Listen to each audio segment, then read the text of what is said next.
Stop giving advice to your clients. Stop jumping in and fixing. Let me break this down a little bit because it's a little bit more complex than that, right? Nothing is just that black and white.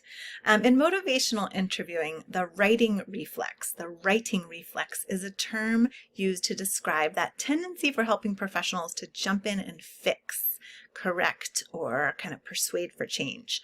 So the writing, and that's writing like R-I-G-H-T-I-N-G, like I'm going to make this right for you, or I'm going to write it, not I'm right and you're wrong kind of thing. So writing reflex. And I'm going to give an example Stephen Rolnick, co-creator, used in describing the writing reflex, where he said, say that you are a parent helping a child with a puzzle, and you see a problem, and you move in to solve it for the child, right? Problem seen, problem solved. This piece goes here. Let's think a little bit about the implications of that. The child is not learning to assess or solve the problem for themselves. So there are a couple of downsides to fixing for clients or writing reflex modes. And that can be that our clients may feel disempowered. They may feel in that one down position. And we're certainly hoping to empower them more in that change process. We also want to avoid this relationship that we can get in with clients where it's help me, I'll fix it for you. That is also not what we're overall striving to do for clients.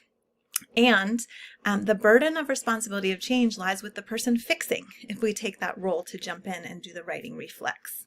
So, and that's certainly also not what we're doing, is we don't want to keep ourselves in that role of being responsible for fixing other people's problems.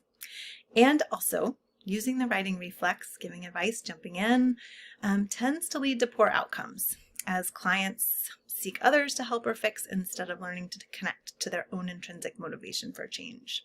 So that very well-intentioned writing reflex can have some not so helpful impacts. My invitation to you is to consider some ways to pause when you're wanting to jump in and fix or solve a problem for someone else. Pause, sit back, take a breath, and consider, I wonder how I can help this person solve this problem for themselves. And it may be in reflecting that dilemma to your client, and it may be in asking a question around, what do you think about this dilemma? What might you want to do about it? And I will say that caveat, this is not to say that fixing for others or giving advice is always a bad thing. Sometimes that is just what is needed. My invitation around this is curiosity. What is that writing reflex leading to? Is it helpful or not so helpful? Is fixing it the best thing to do and in the best interest of the client, or is it more about you? So some things to think about. Good luck.